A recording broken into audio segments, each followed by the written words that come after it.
Tú vives nuestra libertad, toda la paz y gloria a Dios.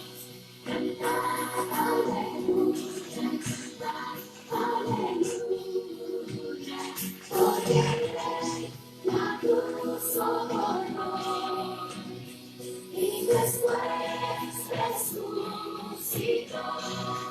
Toda la paz y gloria a Dios. Cantar aleluya, cantar aleluya, porque el Rey la cruz soportó y después resucitó.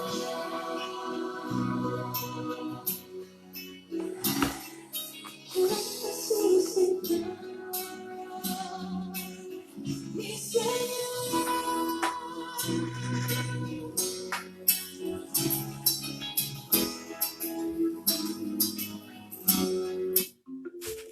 Esto es un alineador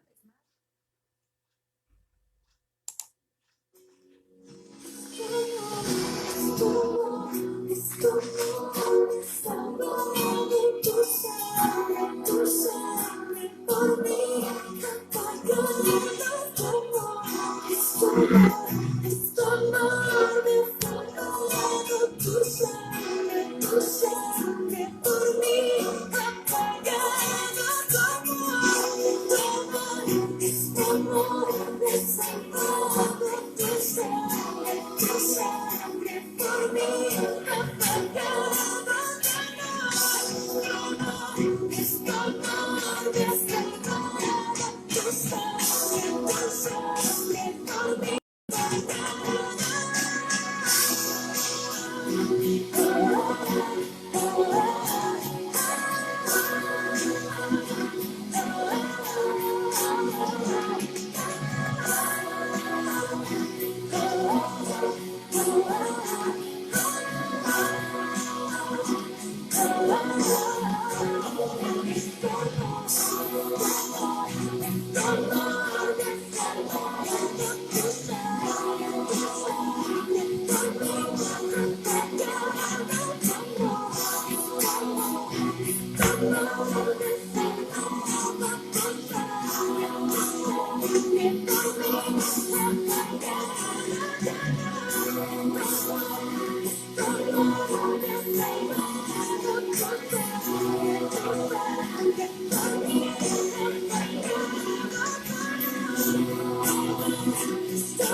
¿Qué tal, amigos? Muy buenos días tengan todos. Después de una semana de ausencia por un viaje que hicimos, ya estamos aquí de regreso y nos da mucho gusto que nos acompañen todos los que se han conectado esta mañana. Y bueno, pues quiero saludar a todos con especial afecto y pues vamos a continuar con estos estudios que tanto nos bendicen y que tanto nos edifican. Bueno, pues quisiera mandar un saludo y vamos a comenzar. Vivi, hola Vivi, ¿qué tal? Buenos días. Que Dios bendiga a tu hermosa familia y a todos ahí en tu casa, a Miguel, a tu hijita, a Mari, a todos que Dios los bendiga abundantemente. Gloria, qué gusto, Gloria, que estés por acá. Igualmente, Gloria, que Dios te bendiga. Por favor, saludos a tu esposo, a tus dos hijos. Les recordamos con mucho afecto y mucho cariño, de ella y yo. Y también está por acá mi amigo Toribio. ¿Cómo estás, Toribio? Por favor, igualmente saludos a tus hijos, a tu esposa. Un abrazo bien fuerte para ustedes. Que Dios les bendiga. También está por acá Laurita Jiménez. Igualmente, saludos a Beto, a tus hijos. Un abrazo, saludos. Eh, Pronto nos vamos a ver ya. Yo creo que ya no tardamos mucho en volver a reencontrarnos todos. Y el Cita también, el Cita, qué gusto. Salúdame a Piquina, salúdame a Alejandra, Mirel, a todos un abrazo, saludos, que Dios les bendiga. También está por acá Rose. Hola Rose, qué gusto. Salúdame a tu esposo también. Qué gusto que estés por acá acompañándonos. Que Dios te bendiga abundantemente. Dianita, ¿cómo estás? Igualmente a tus hijos. Recuerdo mucho esos paseos que hacíamos, ¿verdad? Alguna vez fuimos con tus hijos de paseo y lo recordamos mucho. Que Dios les bendiga. Nancy, ¿cómo estás, Nancy? Qué gusto. Salúdame por favor a Julio. Gracias por las recomendaciones de ayer. Andábamos de viaje, ¿verdad? Con mi sobrino y nos agradó mucho ese lugar. Ili, ¿cómo estás, Ili? También que Dios te bendiga abundantemente. Que Dios te guarde. Y acá está Gaby. ¿Cómo estás, Gaby Troncoso? Por favor, saludos a Julio, a Julito, a Vania también. Un abrazo, un beso para ustedes de parte de Delia y de parte de mí. Les queremos mucho también. A ver, vamos a ver por acá. Eh, ¿qué está por acá? Chelita, ¿cómo estás, Chelita? Igualmente, que Dios te bendiga. Buenos días, que Dios te guarde y Dios bendiga esta mañana este mensaje en tu vida. Marlita, ¿cómo estás, Marlita? También saludos, muchos saludos a ti, de parte de Delia, de parte de mí. Que Dios te bendiga abundantemente. Y está por acá también Agustina. Hola, Agustina, ¿cómo estás? Que Dios te bendiga. Qué gusto volver otra vez a reencontrarnos aquí en este estudio, ¿verdad? Y María Teresa, qué bien, María Teresa, aquí estás. Bienvenida. Salúdame a César, a Fernandita, a mi amigo Tabito también. Un saludo, por favor. ¿Y quién está por acá? María Eugenia también. Maru, ¿cómo estás, Maru? Que Dios te bendiga, que Dios te guarde esta mañana y hable a tu corazón. ¿Y quién está por acá? Esmeralda, qué gusto, Esmeralda, qué gusto que estés por acá. Saludos, un abrazo, que Dios te bendiga. Todos sean muy bienvenidos esta mañana. Vamos a continuar con nuestro estudio de la palabra de Dios, ¿verdad? Ok, pues espero que no me haya faltado nadie, que todos reciban un afectuoso saludo de parte de Delia y de parte mío. Y Araceli también está por acá. Qué bueno, Araceli, que Dios te bendiga, que Dios te guarde. Saludos a Jorge, tu hijo. Muy bien, bueno, pues vamos a comenzar. Vamos a comenzar porque hoy, esta mañana, es un estudio de lo más práctico. Y vamos a conocer, a estudiar, a profundizar lo que dice. Acuérdate que mis estudios, más que prédicas, son estudios de la Biblia. ¿Qué significa esto? Que a partir de un texto que leemos, pues Dios nos habla en ese texto y establece fundamentos, principios, verdades, pero principalmente las verdades que tienen la capacidad de transformar nuestra vida. Eso es lo más maravilloso. La palabra tiene ese poder. Bueno, pues vamos a orar para ya de lleno comenzar. Me da mucho gusto. Todos sean muy bienvenidos esta mañana. Y vamos a comenzar orando para que Dios bendiga este mensaje. A todos nos bendiga abundantemente. ¿Ok? Señor, gracias. Te damos gracias, Padre, porque nos permites nuevamente estar reunidos en este estudio, en este mensaje de la Biblia. Te suplicamos, Señor, que tú seas el maestro, que tú pongas toda palabra de sabiduría y también de vida, que nos aliente, nos motive, Señor, a amarte, a obedecerte, a buscarte todos los días, Señor, a encontrarnos contigo, para que tú te hagas presente y te manifiestes en nuestros corazones, en nuestras vidas, transformándolas, Señor. Por favor, Dios, danos el gozo de nuestra salvación, que tu espíritu noble nos sustente, Padre, que tu espíritu sea el que esta mañana nos llene de vida, nos llene de fe, de aliento, de esperanza, y podamos así apropiar y vivir tu palabra, andar en tu palabra, vivir en tu palabra, para que tu palabra nos vivifique el alma, Señor, y cumpla el propósito que es conocerte, amarte y transformar nuestras vidas desde el fondo de nuestro ser, Señor. Te suplicamos que tú lo hagas posible, Dios. Te pedimos que la palabra toque nuestro corazón y tú seas la luz a nuestros pies, que tú seas la lumbrera que nos alumbre y nos guíe por el camino de vida, y también tú seas el camino para nuestros pies, Señor, que nos lleves siempre conforme a tu voluntad y nos guardes de todo mal, de todo peligro. Guárdanos, Padre, de todo lo que nos puede separar de ti. Protégenos y bendícenos, y pues utiliza este mensaje esta mañana abundantemente para ese propósito. Señor, bendice a todos los que estamos aquí y te lo suplicamos, te lo pedimos en el nombre de Cristo Jesús. Amén. Amén, Señor. Ok, bueno, pues esta mañana, como te dije, vamos a ver Melina, ¿cómo estás, Melina? ¡Qué gusto! Bueno, Melina es parte de la familia, de la hermosa familia que conocimos la semana pasada, allá al lugar al que fuimos, es eh,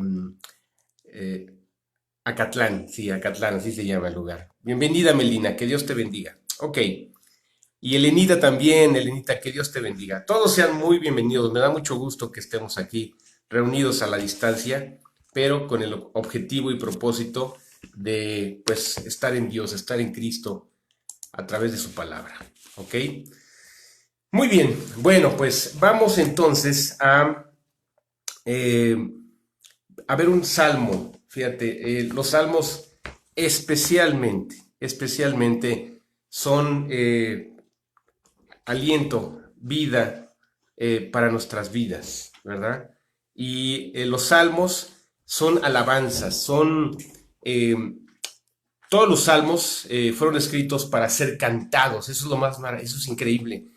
Todo salmo era una canción escrita de forma poética, en forma de una alabanza a Dios, en forma de un reconocimiento del carácter amoroso, el carácter de misericordia, el carácter de bendición, de señorío y reconociendo al Todopoderoso. Ese es el principal motivo de los salmos. Darle la gloria, darle la honra, el reconocimiento de la majestad de Dios. Fíjate, ese es el motivo por el cual existen los salmos. También a través de ellos, principalmente David, pudo manifestarnos diferentes etapas de su vida, cuando fue perseguido, cuando fue atribulado, cuando sus enemigos habían puesto precio a su vida. En fin, David especialmente es uno de los más grandes escritores de salmos. Creo también se conoce a Salomón, Asaf, ¿verdad? Incluso Moisés, por ahí hay un salmo de Moisés. En fin, son alabanzas. Alguien decía que el día que te sientas triste, el día que los problemas te estén abrumando, lo que tienes que hacer es irte a leer salmos. Es una medicina, ¿sí? Es como la medicina práctica, la medicina de primera instancia que nos da consuelo al alma, ¿verdad? Ese es el salmo. Y bueno, esos son los salmos. Bueno, pues vamos hoy a estudiar, vamos a empezar a leer, y es un salmo pequeño, es por eso que pretendo que hoy mismo lo hayamos visto y terminado. Vamos a leer el salmo número 1, ¿sí? Este primer salmo es una introducción excelente, apropiada para esta compilación de salmos, esta compilación de alabanzas. Y también este Salmo 1 es una especie de resumen de esta colección de salmos, de este libro, en el cual vamos a conocer las profundidades de la sabiduría de Dios y vamos a tener un contacto directo con su benevolencia, con su piedad, con su grandeza, con su justicia, por supuesto que sí, ¿verdad? Bien, entonces comencemos pues leyendo el Salmo 1, ¿verdad? Son 6 versículos, entonces sin ningún problema lo vamos a completar esta mañana, con la bendición de Dios, ¿ok?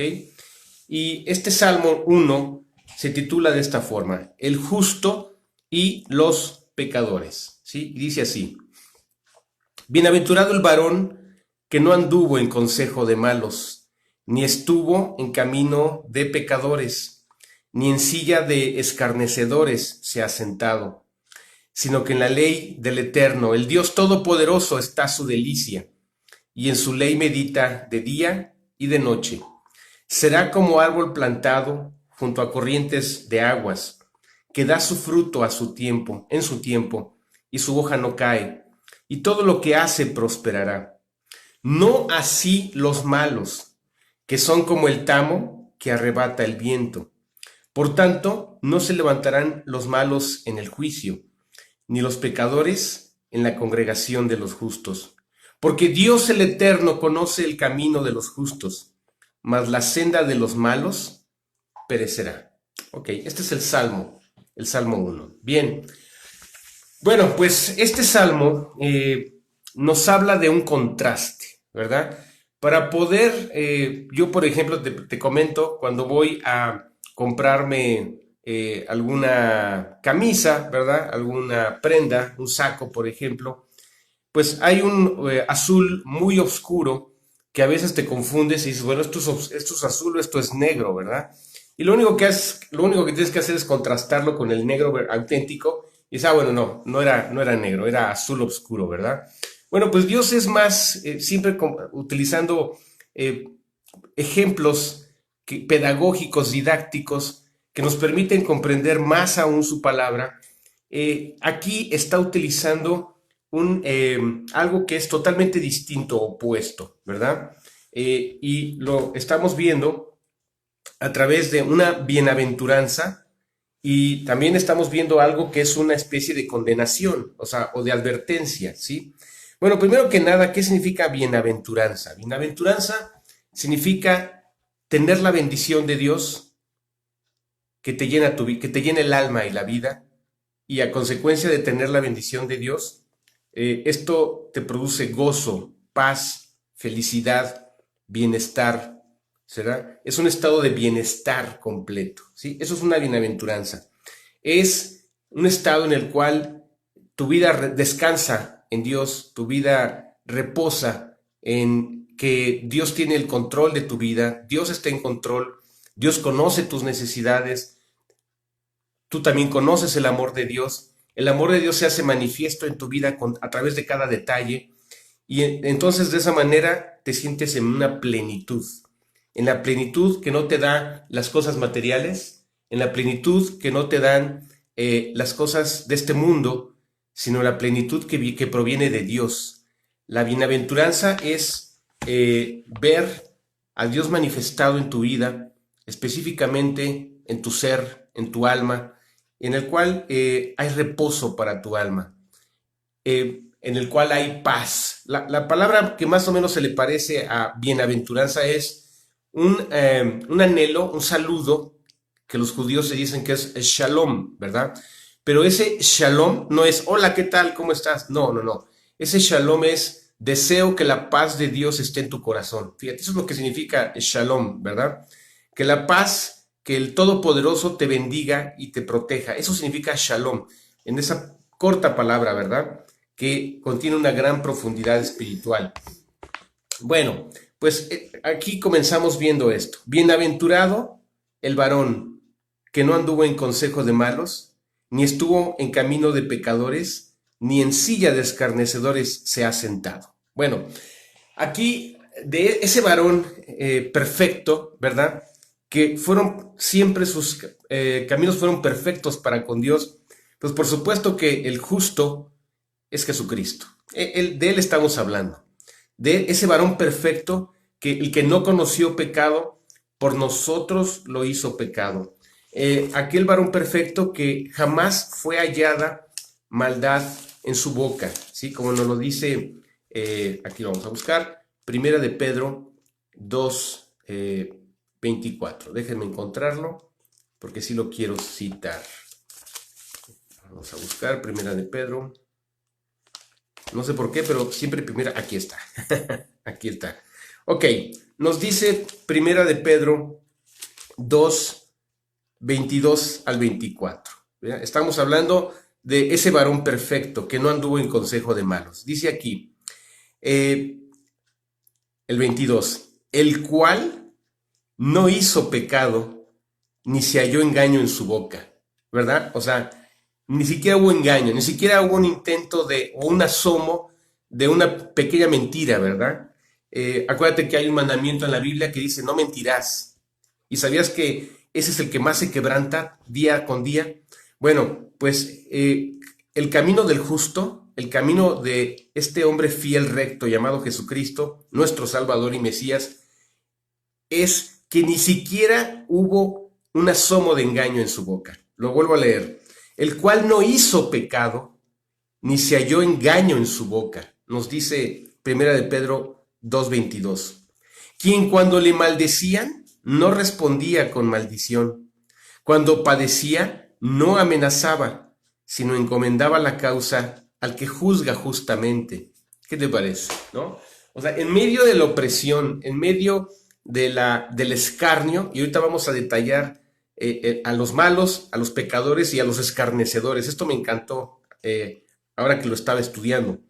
Fíjate, cuando a él lo maldecían, no respondía con maldición, ¿sí? Esto es, creo que, el carácter más benévolo de Dios, ¿verdad? Porque ¿quién de nosotros, cuando no lo ofenden o lo maldicen o lo provocan, no responde mal, ¿verdad? Esto es inherente a nuestra naturaleza humana. Sin embargo, en su justicia, en su perfección, en la calidad de hombre, de varón justo y perfecto, él no respondía con maldición. Él no, dijeran lo que le dijeran, hicieran lo que le hicieran, nunca tomó venganza de sus adversarios. Cuando padecía, no amenazaba, sino encomendaba la causa. Aquí está la clave para darnos descanso. Tú dirás, oye, es que no puedo soportar el que me estén maldiciendo, el que me estén ofendiendo, el que me estén provocando, y yo te lo entiendo, ni tú, ni yo, ni nadie, ¿sí? Pero aquí nos da la señal, la pista, para poder comprender lo que tenemos que hacer. Cuando alguien te ofende, te provoca, te insulta, tiene una mala actitud hacia ti, esta es la solución. Sino encomendaba la causa al que juzga justamente. Por supuesto que tú y yo tenemos que ir delante de Dios a sus pies para poder sacar, para que Dios saque, para que Dios esclarezca y limpie en lo profundo de nuestro corazón cada detalle que nos ha ofendido, cada detalle que nos ha desagradado, ¿verdad? O que nos ha llenado de enojo o algo más, de ira o de odio, ¿verdad? Para que esa ofensa no se fermente dentro de nuestro corazón. Fíjate que las ofensas son como levadura en nuestra alma. ¿Qué significa? Que sí, de repente alguien nos dijo algo que era una mentira, que era una ofensa, que era algo terrible para nosotros, y por supuesto que nuestra actitud va a cambiar, se va a perder la confianza en esa persona, va a haber ya un poco de distanciamiento, un gran distanciamiento. Sin embargo, por la salud espiritual de nuestro corazón, de nuestra vida, de nuestra alma, no tenemos que dejar que esa ofensa se fermente en nuestras vidas, sino tenemos que tener, iba a decir el hábito, pero no, el hábito no es un hábito, la sabiduría para correr a aquel que hace la justicia, aquel que le da a cada quien conforme a sus obras, conforme a su proceder y actuar. Y pues cuánto más aquel que es justo, y si es justo, él hará justicia, ¿verdad? Pero sí, por supuesto, sino que encomendaba la causa al que juzga justamente. Porque tal vez nosotros, sí, tal vez alguien te falla, me falla, y después de esto ya no actuamos en justicia, ya no tenemos la sabiduría o la rectitud para poder actuar de manera correcta delante de esa persona. Sin embargo, Cristo es el ejemplo máximo, es el testimonio de Dios hacia tu vida y hacia la mía, para poder tener nuestras vidas sin cargas, nuestras vidas que no estén cargadas de ofensas o de dolor o de heridas o de defraudación, o estar defraudados más bien del que nos ha ofendido, ¿verdad? Y luego dice el 24, quien llevó él mismo nuestros pecados en su cuerpo sobre el madero, para que nosotros, estando muertos a los pecados, vivamos a la justicia, y por cuya herida fuisteis sanados, ¿sí? Ok, bien, entonces ya entendimos, ya definimos quién fue y quién será ese varón perfecto, el varón que nunca jamás anduvo en consejo de malos, ni jamás estuvo en camino de pecadores, ni en silla de escarnecedores se ha sentado. Fíjate que aquí está definida la maldad humana, es increíble. En este pequeño pasaje, en esta lectura que hemos hecho, define las tres formas de maldad del hombre. Y aquí vamos a leer la primera. Dice, ni estuvo, ni anduvo en consejo de malos. Bueno, los malos, los inicuos. ¿Quiénes son los malos y los inicuos? Porque muchas de las cosas que antes conocimos estaban fundamentados en mentiras, en creencias, ¿verdad? Que no tenían ningún sustento. Dice la palabra, primero que nada, no hay justo ni aun uno. No hay quien entienda, no hay quien busque a Dios. Todos se desviaron y aún se hicieron inútiles. No hay quien haga lo bueno, no hay ni siquiera uno, ¿verdad? Entonces, esa calidad que tenemos delante de Dios antes de conocerle es estar en maldad, vivir en maldad. Y esta maldad, pues, avanzó en nuestras vidas de una o de otra forma hasta finalmente corrompernos la vida totalmente, ¿verdad? Algunas ocasiones, algunas personas llegan a cosas extremas, ¿verdad? Tal vez tú y yo no llegamos a situaciones tan extremas como podemos ver algunos ejemplos cotidianos, principalmente en las noticias, ¿verdad? Pero finalmente dice Dios que no hay justo ni aun uno. Y no hay quien entienda, no hay quien de manera natural busque a Dios, ¿verdad? Entonces, aquí está bien definido. Los malos o los inicuos son aquellos que no tienen en cuenta a Dios, en las cuales no hay Dios en ninguno de sus pensamientos. Es decir, toda su vida desde que se levantan hasta que van a dormir, todo el tiempo desde su juventud hasta su vejez, no hay Dios en sus vidas, no lo honran, no lo buscan, no se preocupan por tener un encuentro con su creador, ¿verdad? Ellos son los malos, ¿sí? Y aunque a veces hay personas muy religiosas, pues esta maldad sigue presente en sus vidas. Es decir, el malo, vamos a definirlo ya, es aquella persona que nunca busca a Dios, en los cuales no hay Dios en ninguno de sus pensamientos, que jamás han invocado a Dios, que no les interesa tener un encuentro o un conocimiento de Dios, ¿verdad?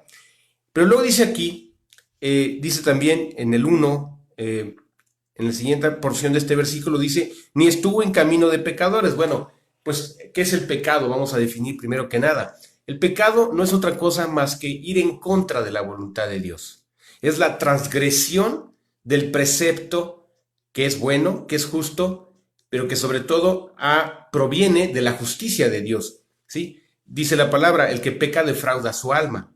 Y aquel que practica pecado, esclavo es del pecado, ¿verdad? Entonces, bueno, tú en algún momento, es decir, hay personas que pueden tener cierto temor de Dios, ¿verdad? Que no son del todo malos, vamos a decirlo así, ¿verdad? Entendiendo el contexto de este versículo que estamos viendo. Hay personas que sí incluso pueden sentir alguna preocupación o sí invocan a Dios, ¿verdad? Yo recuerdo a mi abuela, mi madre, ¿verdad? Especialmente en los temblores en la Ciudad de México, cuando venía un temblor lo primero que hacían era decir, Dios guárdanos, ¿verdad? Aunque esto, pues, sí, es un buen gesto de súplica. Algunas personas cuando tienen problemas, dificultades, cuando las rebasan las situaciones, sí invocan a Dios, ¿verdad? Aunque sea por una breve súplica, pero sí lo invocan, ¿no? Sin embargo, no por eso cambia nuestra condición de pecador delante de Dios, ¿verdad? Sino que toda transgresión, y como lo dijimos, no hay justo ni aun uno, no hay quien entienda, no hay quien busque a Dios, todos nos hemos desviado y eso nos dio una calidad de no ser útiles o no tener la utilidad para reconstruir o restablecer nuestra comunión con Dios, ¿verdad? Este restablecimiento es a través de una reconciliación que proviene de Jesucristo para salvar nuestras vidas y regenerar nuestros corazones, aceptándolo en nuestro corazón primero que nada, creyéndolo, aceptando su gracia y recibiéndolo en el corazón. Y es ahí cuando empieza la transformación de nuestro ser. Entonces, esto es lo que significa pecador. Bueno, pecador es todo aquel que ha quebrantado el mandamiento, el precepto, la ley de Dios, y como ya dijimos, todos hemos conocido el pecado, ¿verdad? Y luego dice acá, ni en silla de escarnecedores se ha sentado. ¿Qué significa un escarnecedor? Bueno, pues un escarnecedor es aquel que incluso se mofa, se burla. alguien que desafía a Dios. Puede ser desde algo aparentemente no tan grave como puede ser una burla hacia Dios, o alguien que deliberadamente es un blasfemo, ¿verdad? Un escarnecedor es alguien que se burla, que se mofa, que incluso desafía a Dios con actitudes reprobables, ¿verdad? Eso es un escarnecedor. Bueno, pues aquí hablemos de que Jesucristo no hubo nada en su corazón que lo descalificara delante de Dios. No hubo un solo pecado. El que no conoció pecado, por nosotros lo hizo pecado, ¿sí? No fue hallado ni siquiera un intento, un asomo de engaño en su boca, como lo acabamos de leer. Entonces, Él es el justo, Él es el varón perfecto, como lo dijo el Señor mismo testificando, este es mi Hijo amado, en quien tengo complacencia, ¿verdad? Ok, bueno, ya comprendimos a quién se está refiriendo esta palabra, a su Hijo Jesucristo, a ese varón perfecto, a ese varón justo, que por cierto es nuestro Salvador, ¿verdad? Que tiene la calidad de nuestro Salvador porque lo hemos recibido, porque hemos creído en Él, porque hemos aceptado su sacrificio y confiamos en la justicia que Dios hizo en Él para darnos vida eterna. Esa es la diferencia, ¿verdad? Y entonces, como así se contrasta la noche con el día, se contrasta la vida con la muerte, la bendición con la maldición, la iniquidad con la justicia, ¿sí? O la pureza de Dios. De eso se trata este salmo, de hacer esta comparación. Pero sí nos advierte de los dos caminos tan opuestos, tan distintos. Me acuerdo mucho de mis lecciones de física de la preparatoria. Son caminos diametralmente opuestos, ¿verdad? Uno está arriba, el otro está abajo. Uno va hacia un lugar y el otro va hacia el otro lugar, ¿verdad? Así es este contraste que Dios intenta hacer con este salmo. Pero luego dice aquí, ¿dónde está la solución? Porque finalmente, como te lo dije, todos por el pecado hemos sido condenados, estamos reprobados delante de Dios. Y el que aprobó por nosotros, el que hizo la justicia por nosotros, fue Jesucristo. Es Jesucristo nuestro Salvador y en Él tenemos vida eterna. Pero no solamente tenemos la vida eterna, sino tenemos la posibilidad de poder experimentar esas transformaciones en nuestro corazón. ¿Cómo poder experimentar estos cambios, estas bendiciones, esta transformación de nuestro ser? Aquí está la regla de oro, ¿sí? Aquí está la solución, aquí está el método a través del cual tú y yo podemos experimentar esa santidad, esa justicia, esa transformación de nuestro ser.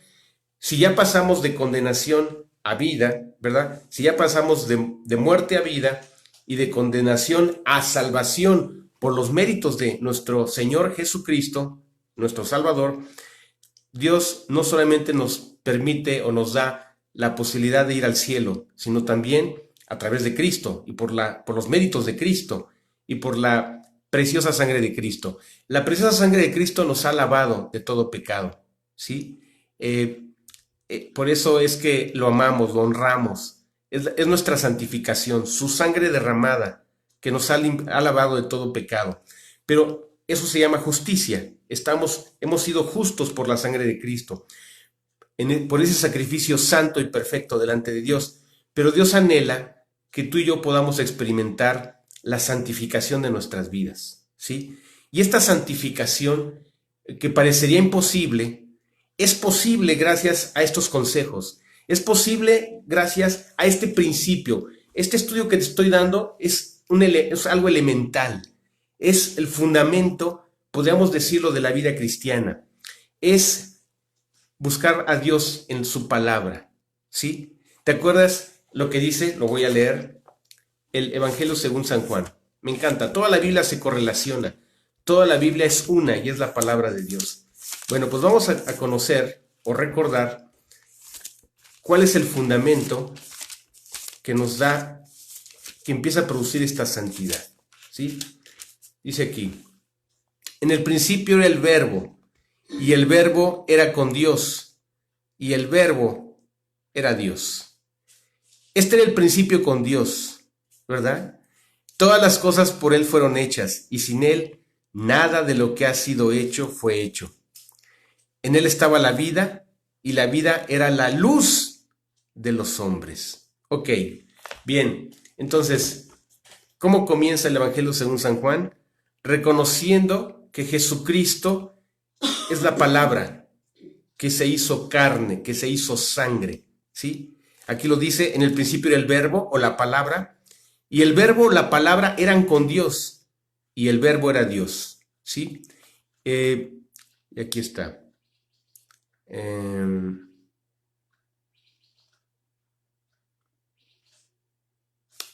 Nos habla de Jesucristo, ¿ok? Y aquí está, el 14. Y aquel verbo fue hecho carne y habitó entre nosotros y vimos su gloria, gloria como del unigénito del Padre, lleno de gracia y de verdad. Y el verbo se hizo carne. Ok, entonces, Dios quiere que tengamos una comunión con Él. ¿A través de qué? A través de Cristo, ¿verdad? En estricta justicia, Cristo fue al Calvario y ahí pagó nuestros pecados.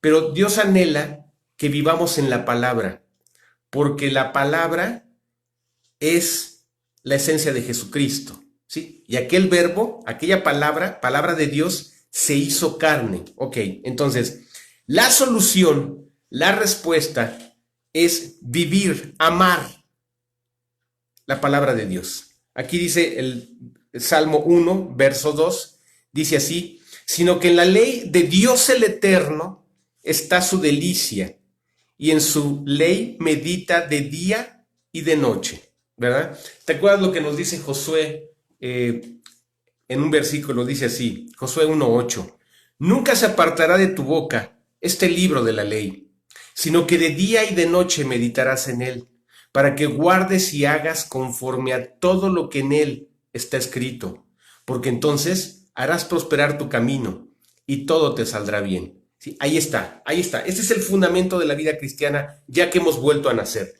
Amar la palabra, vivir en la palabra, conocer la palabra, apropiar la palabra, memorizarla. Esto que te acabo de decir, lo memoricé hace 35 años. Josué 1:8, ¿sí? Y esto es lo que nos permite tener vida, lo que va transformando nuestro ser. ¿Por qué? ¿Por qué la Biblia tiene ese poder? Te lo voy a decir.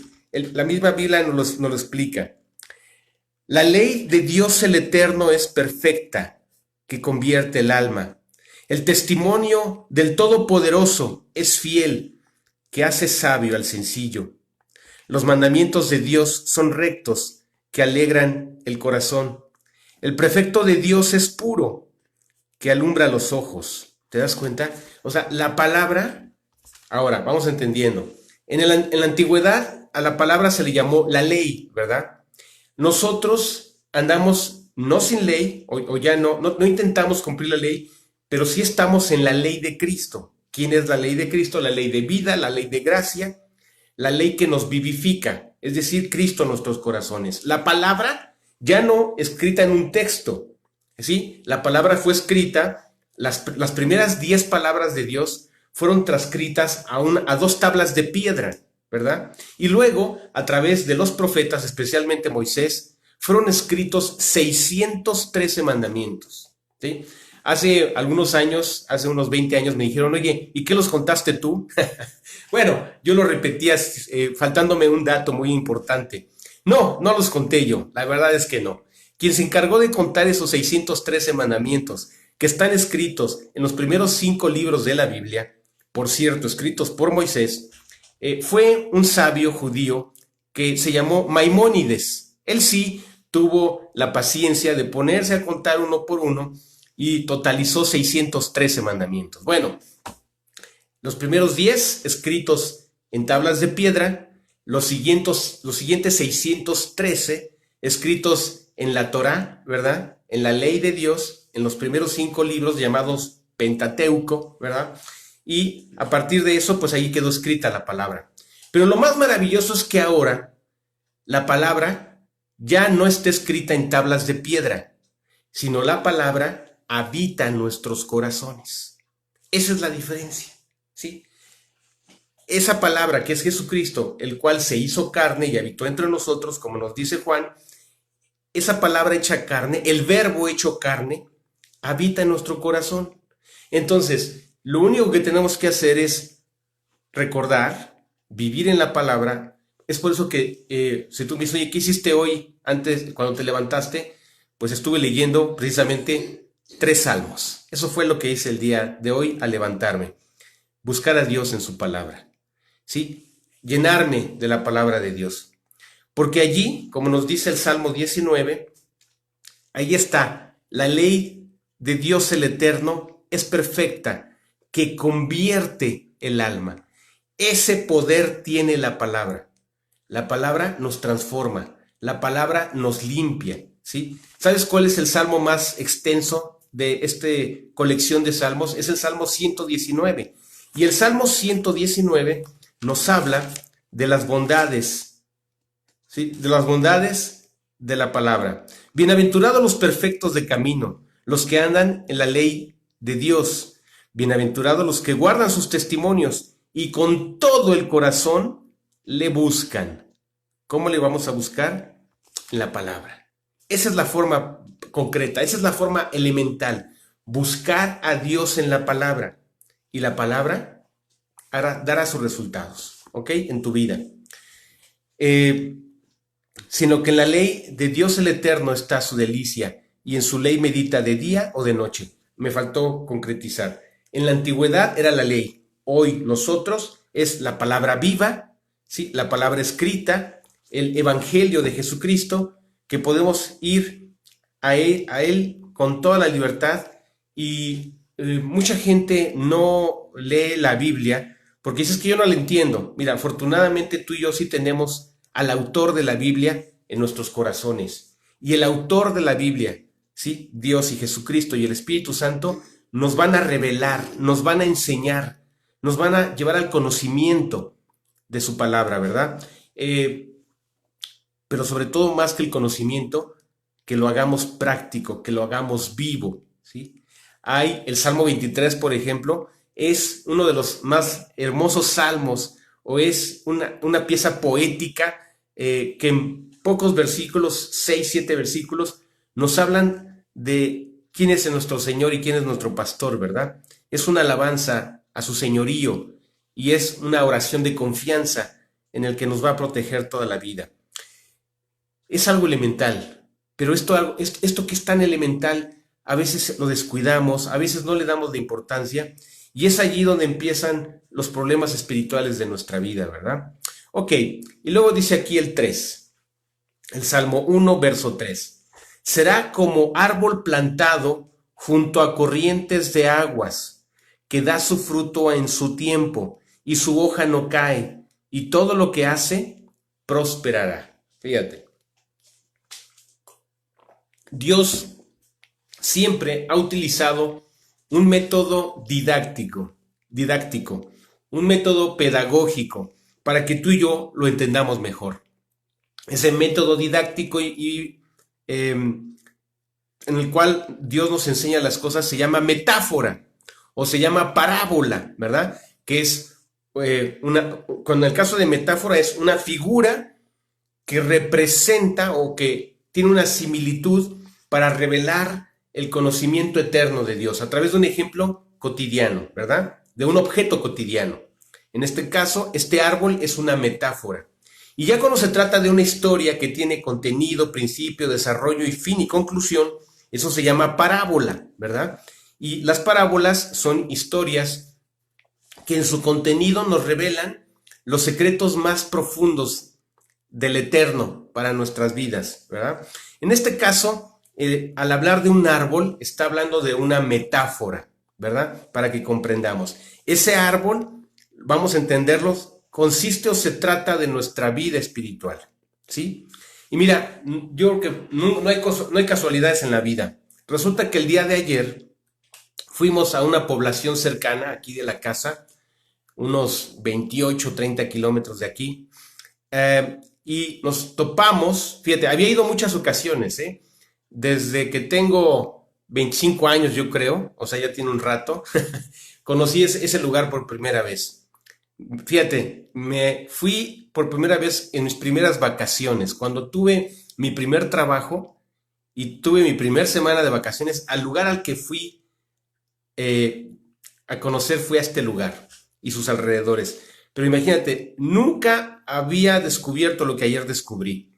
Un ahuehuete, ¿verdad? Este árbol típico del altiplano mexicano, ¿verdad? Un ahuehuete, ¿sí?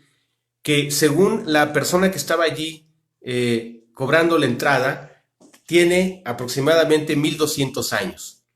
Yo lo dudo, o sea, yo dije, bueno, 1200 años se me hicieron demasiados, a lo mejor como buenos años, aproximadamente. Eso sí, sí lo podría entender, 600 años. ¿De qué estamos hablando? ¿Cuánto significa 600 años en la historia de México? Bueno, pues acabamos de celebrar los 500 años de la caída de México Tenochtitlan, ¿verdad? ¿Sí? 1521. Ya está, perdón, hubo una pausa, ¿eh? Y no la provoqué yo. Bueno, no se vayan, ahí estamos. Ok, gracias a Dios, ya regresamos. Bien. Ok, estábamos entonces con la clase de historia. ¿Qué representa un árbol de 600 años? Bueno, estaba diciendo que estamos celebrando 500 años de la caída de México Tenochtitlan, ¿verdad? Entonces, imagínate hablar de un árbol que tiene 600 años. Estamos hablando del esplendor del imperio mexica, ¿sí? Cuando este imperio dominó a todos los pueblos del altiplano y más allá del altiplano, ¿no? Tanto así que tenía controlados a los tlaxcaltecas, por acá en el altiplano, a los cholultecas, ¿verdad? Tenía dominado a la gente que vivía en Zempoala, ¿verdad? Veracruz, incluso hasta Tabasco. O sea, era el imperio más poderoso. Bueno, pues imagínate que ayer me topé con un árbol de 600 años de antigüedad. Increíble. Me fascinó, de verdad. Y este árbol de 600 años de antigüedad tiene un grosor impresionante. Tal vez no es tan gigantesco, pero el grosor que tiene, te podría decir que es el segundo árbol más grueso. No sé si conoces Oaxaca, el árbol del Tule, allá en Oaxaca, ¿verdad? Es un árbol formidable, impresionante. Yo creo que este árbol es, así en ese grosor, yo creo que es el segundo ahuehuete más grande, ¿sí? Y lo que más me gustó fue tocar sus hojas, así tiernas, suaves, verdes, un verdor precioso, ¿verdad? Y entonces, volteándose alrededor, hay un riachuelo que lo ha alimentado desde que era una pequeña varita, un pequeño vástago, ¿sí? Yo hace unos días, nunca había experimentado esto. Aquí en casa, un durazno dio 3 canastas de duraznos. Así, estoy feliz, ¿verdad? Es la primera vez en mi vida que cosecho frutos del patio de mi casa, ¿verdad? Es una bendición. Y así como llegó ese árbol, era una varita más o menos, mi durazno era una varita como de 1,20 m. Y hoy es un árbol joven que ya dio sus primeros frutos. 3 canastas llenas de duraznos. Bueno, pues yo me imagino que este ahuehuete hace 600 años era esa pequeña varita, ¿verdad? Frágil, insignificante. Y hoy es un árbol formidable que a pesar de los años que tiene, se mantiene más robusto y tiene un verdor tan precioso como árboles jóvenes, ¿verdad? Bueno, ¿por qué hice todo este contexto histórico y estas experiencias hasta personales? Porque aquí dice la palabra, será como árbol plantado junto a corrientes de aguas, que da su fruto en su tiempo y su hoja no cae, y todo lo que hace prosperará. Qué metáfora, de verdad, y qué bendición de ayer haber tenido la oportunidad de estar frente a frente a este ahuehuete de 600 años de antigüedad. Me sorprendió, fue una sensación hermosa tocar sus hojas. Así son como vástagos verdes, como pequeñas, no sé cómo se le dice, pero parecen, no sé cómo describirlo, pero muy bonito, ¿sí? Y lo más increíble es que Dios quiere que tú y yo nos convirtamos en ese árbol que no envejece, en ese árbol que está vivo, en ese árbol que da sombra, en ese árbol que da fruto, en ese árbol espléndido y hermoso. Eso es lo que Dios quiere que seamos. A diferencia del árbol que ha estado sembrado en el lugar adecuado. Fíjate, ¿por qué ese árbol ha sobrevivido 600 años? ¿Verdad? Ah, bueno, me falta decirte dónde está. San Baltasar Atlimeyaya, Puebla, ¿verdad? Ese es un buen dato, ¿verdad? Ahí, a un ladito de un criadero de truchas. ¿Cuál fue la fortuna de ese árbol? Haber sido puesto, haber sido sembrado o plantado junto a un arroyo de aguas, ¿verdad? Otro dato más histórico. Esas aguas han estado allí desde que está el Popocatépetl, ¿verdad? Mientras exista el Popocatépetl y esté haciéndose el ciclo del agua, el ciclo hidrológico, ese ahuehuete tiene garantizada su vida. Imagínate, y ya pasaron 600 años. Bueno, pues exactamente así. Ese árbol plantado junto a corrientes de aguas somos tú y yo, espiritualmente hablando. Y a diferencia de estar junto a corrientes de aguas vivas, Dios quiere que tú y yo vivamos abrevando nuestra alma con su palabra. Porque la palabra son aguas vivas. ¿Te acuerdas la promesa de Cristo? Si alguno tiene sed, ¿verdad? Venga a mí y beba, dijo el Señor Jesucristo, porque de su interior correrán ríos de agua viva. Fíjate nada más, esto está, por eso me encanta el Evangelio según San Juan. En el último y gran día de la fiesta, Jesús se puso en pie, ¿sí? Y alzando la voz dijo, si alguno tiene sed, venga a mí y beba. Aquí está. Mira, es Juan 7, 37 al 39. Lo voy a leer textual. En el último y gran día de la fiesta, Jesús se puso en pie y alzó la voz, diciendo, si alguno tiene sed, venga a mí y beba. El que cree en mí, como dice la Escritura, de su interior correrán ríos de agua viva.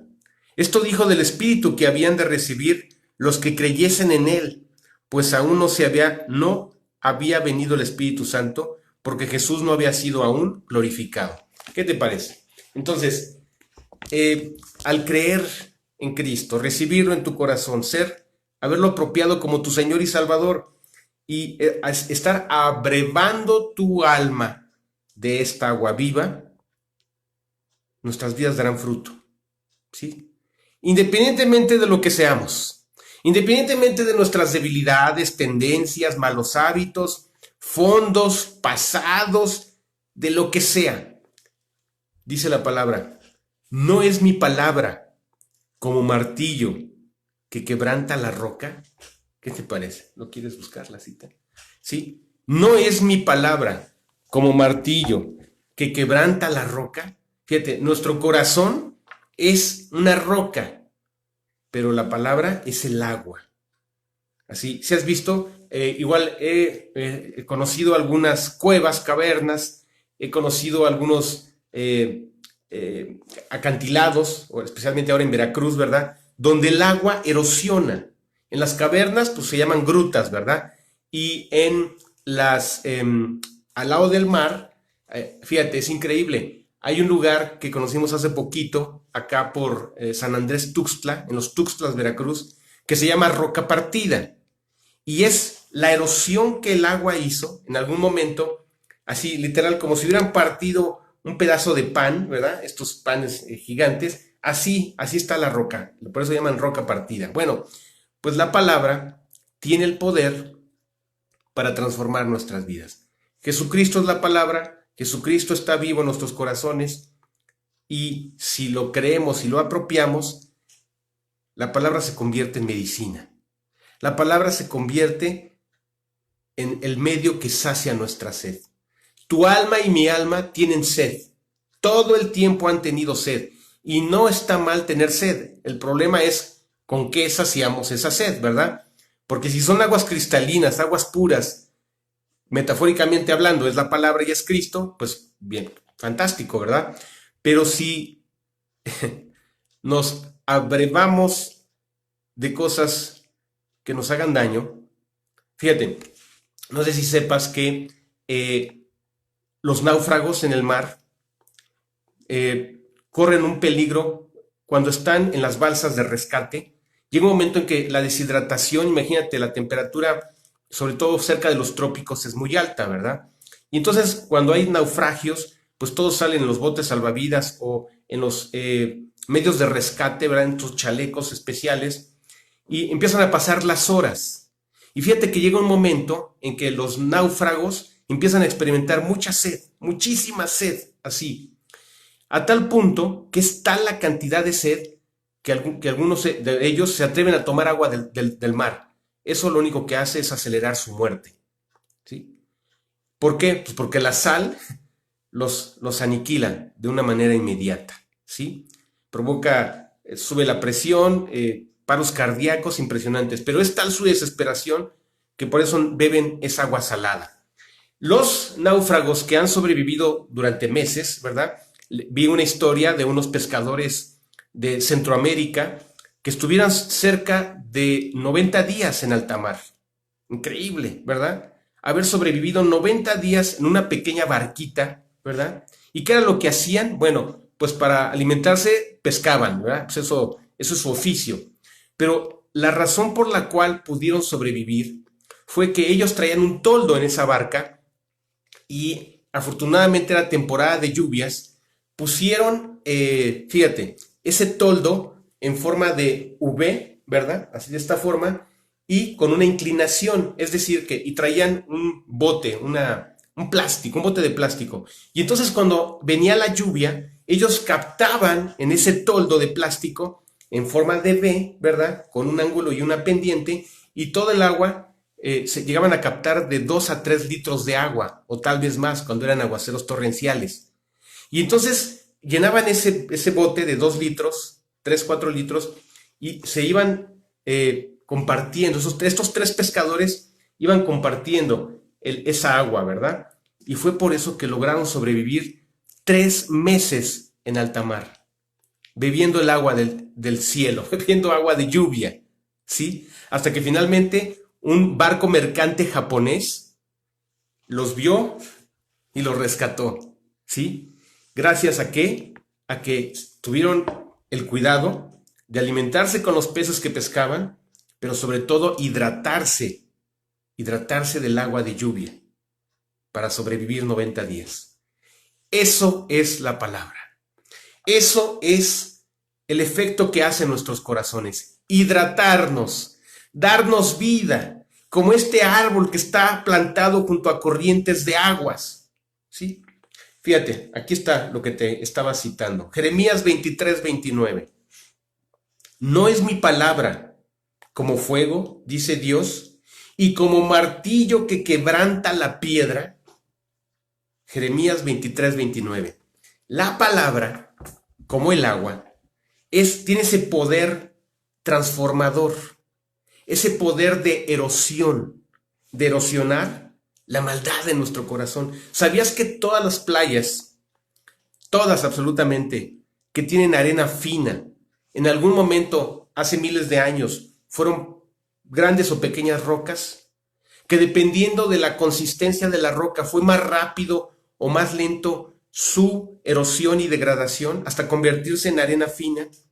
La razón por la cual en Cancún hay una arena blanca fina es porque el sustrato, ¿verdad? La roca en la cual se erosionó a lo largo de miles de años es blanda, ¿sí? Y es fácilmente erosionable y se hace fina, se pulveriza. Pero esto lo hace el agua, ¿sí? Ese es el poder de la palabra. Transformar nuestros corazones. La ley de Dios es perfecta, que convierte el alma, ¿sí? Y ya lo dijimos, esto lo quiero dejar bien claro. La ley no en forma de precepto al estilo 10 mandamientos, no, sino la palabra, es decir, Jesucristo, hecho carne, hecho nuestro Salvador, que habita en nuestros corazones. Esa es la diferencia, ¿eh? No te estoy diciendo que vayamos y cumplamos la ley, porque no la vamos a poder cumplir. Lo que estoy diciendo es que Jesucristo, que es la palabra, habite, viva, repose en tu vida, en mi vida, y entonces veremos la transformación, ¿verdad? Este árbol, como dice el Salmo 1.3, que es un árbol plantado junto a corrientes de aguas, que da su fruto en su tiempo y su hoja no cae, y todo lo que hace prosperará, ¿sí? Ahí está la solución a muchos de nuestros problemas. Ahí está la solución a nuestra falta de paz. a nuestras inquietudes. Sabes, yo en algunos momentos cuando a medianoche me despierto, bueno, medianoche no, a las 2, 3 de la mañana o 4, por la razón que sea, hay una buena táctica, una buena técnica. Ponte a leer un salmo. Busca a Dios en su palabra, para que entonces la palabra te dé paz, te dé consuelo, te dé reposo, ¿sí? Y puedas otra vez conciliar el sueño con la paz de Dios, ¿verdad? Ok, bueno, pues vayamos al contraste. Dijimos que este salmo es un salmo de contrastes, ¿sí? Vamos a la parte desagradable, a la parte triste, a la parte que no es correcta, pero que se tiene que mencionar. Dice el 4, el 5 y el 6. No así los malos, que son como el tamo que arrebata el viento. Por tanto, no se levantarán los malos en el juicio, ni los pecadores en la congregación de los justos. Porque Dios el Eterno conoce el camino de los justos, mas la senda de los malos perecerá. ¿Sí? Ok, entonces, este es el contraste. Así como lo dije al principio, así como hay vida, hay muerte. Así como hay bendición, hay maldición. Así como hay santidad y justicia, hay iniquidad y maldad, ¿verdad? Así como tenemos la posibilidad de ser regenerados, digo, hemos sido perdonados y justificados, ya lo dije, a través de Jesucristo y su sangre. Pero Dios quiere renovar nuestro ser. Dios quiere transformarnos. Y la forma es como este árbol de 600 años, este ahuehuete, que durante 600 años ha recibido agua cristalina. ¿Sí? De hecho, fíjate, decía un letrero ahí en ese riachuelo, no contamine el agua, porque esta agua es potable. Fíjate nada más. Así decía ese letrero, ¿verdad?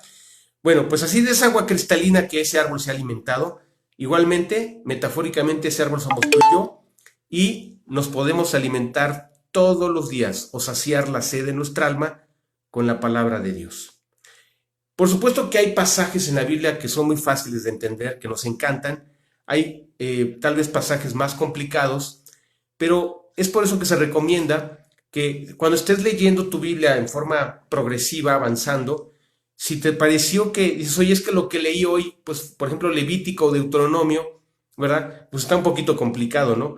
No te preocupes, vete a leer un salmo o un proverbio, ¿verdad? Hay de gustos a gustos, y esto va a alimentar tu alma, te va a traer consuelo, ¿sí? Y cuando tengas esas noches de insomnio, especialmente, lee salmos hasta que te dé sueño. Lee salmos hasta que sientas nuevamente la paz y la confianza del amor de Dios en tu vida, ¿ok? Bien, entonces sí, desafortunadamente hay un contraste muy triste, muy lamentable, ¿sí? Podríamos decir entonces, a manera de conclusión, que en ese carácter positivo, en ese carácter transformador de la palabra de Dios en nosotros, vamos a experimentar algunas condiciones fantásticas. Primero que nada, la palabra nos va a dar gozo. Vamos a reencontrar el gozo de nuestra salvación. Vamos a encontrar el gozo de las promesas de Dios, ¿sí? Estaremos completamente saciados y completamente felices meditando en la palabra de Dios, ¿sí? Otra característica de vivir en la palabra es que podemos reflexionarla. ¿Qué significa una reflexión? Podemos buscarle la aplicación de lo que hemos leído a nuestras vidas, para que esa reflexión nos dé paz, para que esa reflexión nos dé consuelo, nos dé esperanza, ¿sí? Otra característica de la palabra es que la palabra nos trae nuevamente esperanza. ¿Qué significa la esperanza? Bueno, la esperanza significa que aún y aunque estemos pasando por momentos difíciles, por momentos complicados, no fáciles, al vivir en la palabra traerá consuelo, ¿sí? La palabra nos traerá promesas de que eso será una tribulación momentánea.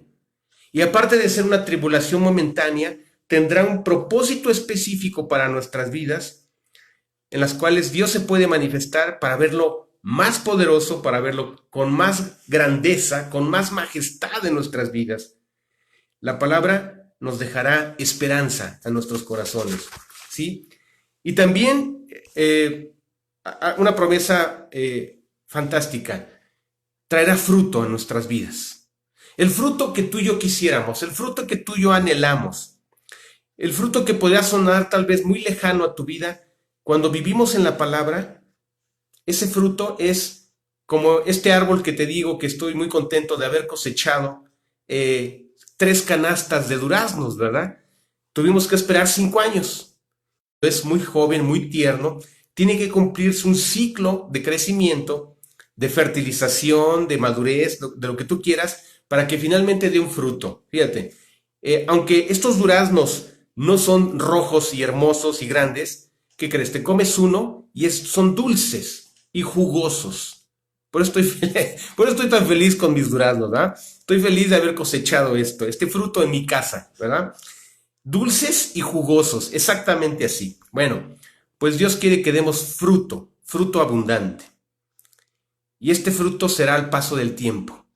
Este fruto se cosechará en su momento. No es así como que por arte de magia, ¿eh? No es de que, oh, ya, ándale, ya tienes que dar fruto. No, no, no, no. Dios te ama. Dios es paciente. Dios te conoce. Dios es bueno. Dios nos tiene paciencia. Y hay frutos que llevan tiempo que se produzcan. Pero si les estás dando los nutrientes, si les estás cuidando que no caiga plaga, si les das el agua indicada de acuerdo al árbol, te aseguro que va a dar fruto. No desmayes, no te desesperes. Es más, no te presiones ni juzgues antes de tiempo. El fruto va a llegar en su momento, estoy seguro, en el tiempo indicado, en el tiempo en el que será el tiempo de cosechar, el tiempo de recoger el fruto de tus árboles, ¿verdad? Ok, esto es algo así, este fruto es, vamos a decirlo así espiritualmente, lo dice Gálatas 5 del 22 al 23, mas el fruto del Espíritu es amor, gozo, paz, paciencia, benignidad, bondad, fe, mansedumbre, templanza. Contra tales cosas no hay ley, ¿verdad? El fruto se dará, el fruto del Espíritu en tu vida se dará, ¿sí? Dice Filipenses 1:11, llenos de fruto de justicia, que son por medio de Jesucristo para gloria y alabanza de Dios. Los frutos son el resultado del trabajo de la gracia, del trabajo y del poder de la palabra en tu vida, que habita en nuestros corazones, llenos de frutos de justicia que son por medio de Jesucristo. Qué bonito mensaje, ¿verdad? Qué bonito versículo. Ok, pero también sabes, esa otra característica aparte del fruto que produce la palabra es que hermosea, ¿sí? La palabra hermosea el rostro. La palabra llena de luz nuestros ojos, ¿verdad? Algo que más me gustó de ayer de este árbol, de este ahuehuete de 600 años de antigüedad o de vida, era el verdor de sus hojas, ¿verdad? Era ¿cómo decírtelo? El de haberlo tocado es una sensación muy especial, muy agradable, ¿sí? Era de hermosa sensación tocarlo, ¿verdad? Sus hojas, este ahuehuete. Sí, los frutos que el Espíritu produce hermosearán nuestra vida, nos darán vida abundante, ¿verdad? Y también una de las características de la palabra es que nos dará la victoria, nos dará el triunfo sobre nuestras debilidades, sobre nuestras tendencias, sobre nuestros hábitos. O sea, aquí simplemente es la constancia de buscar a Dios y de vivir para Dios y de andar en la palabra todos los días. Él es el que nos dará la victoria, Él nos dará el triunfo, ¿verdad? Ok, y bueno, pues desafortunadamente te dije, también hay un contraste con el que no lo quiere hacer, con el que no lo quiere vivir. Y lo voy a hacer ya rápido porque creo que me estoy excediendo del tiempo. Vamos a ver el contraste contra los que no quieren vivir así, no quieren poner en práctica estos principios de Dios, de vivir en la palabra. El contraste, pues, son los inicuos, los malos, ya lo dijimos, los malos, los pecadores o los escarnecedores, los que incluso se burlan, se mofan, o en el grado más extremo hasta blasfeman, ¿verdad? Que es un pecado tremendo, terrible. Bueno, dice Juan 1:20, primero de Juan 2:17. El mundo pasa y sus deseos, pero el que hace la voluntad de Dios permanece para siempre. ¿Sí? O sea, finalmente este mundo se va a acabar un día en nuestras vidas, ¿verdad? ¿Y qué quedará de él? Lo que hayamos creído, lo que hayamos vivido en nuestros corazones. ¿Qué nos dice Proverbios 14:32? Nos dice, en este contraste, por su maldad será lanzado el impío, mas el justo en su muerte tiene esperanza. ¿Cómo ves? La palabra nos da vida más allá de la muerte, ¿sí? Por su maldad será lanzado el impío, mas el justo en su muerte tiene esperanza. ¿Qué esperanza? La vida eterna, ¿sí? También nos dice Proverbios 16:25, en este contraste, hay camino que parece derecho al hombre, pero su fin es camino de muerte, ¿verdad? Aunque todos lo vivan, aunque todos lo practiquen, aunque hasta pareciera que se divierten, no, ese camino es un camino de muerte, ¿sí? Ok, y el último, ya para concluir, Juan 3:36. El que cree en el Hijo tiene vida eterna, pero el que rehúsa creer en el Hijo no verá la vida, sino que la ira de Dios está sobre él. Así como hay palabras de vida y de esperanza, también hay un contraste que nos habla de que es de todo lo contrario, el que no desea vivir en estos principios de la palabra de Dios. Ok, bueno amigos, pues me da mucho gusto que nos hayamos visto esta mañana. Vamos a orar. ¿Me quieres ayudar dando gracias a Dios? Y vamos a darle gracias a Dios. Amado Señor, te damos muchísimas gracias por haberte conocido, por tener la palabra en nuestras manos, que es una bendición, Señor, porque podemos ver todos los beneficios que dan a nuestra vida, que le dan a nuestra alma. Gracias porque por medio de la palabra te hemos conocido y por medio de la palabra podemos meditar en ella, podemos reflexionar y podemos conocerte y conocer tu voluntad. Te pedimos que nos lleves a todos a ser constantes en la lectura diariamente para poder estar llenos de ti y para llevar fruto, así como ese árbol que está junto a corrientes de aguas. Te agradecemos mucho la enseñanza del día de hoy. Bendícenos, bendice a todos los presentes y te lo pedimos en el nombre de Jesucristo, nuestro Salvador. Amén. Amén, Señor. Queridos amigos, que Dios les bendiga. Pronto nos vemos.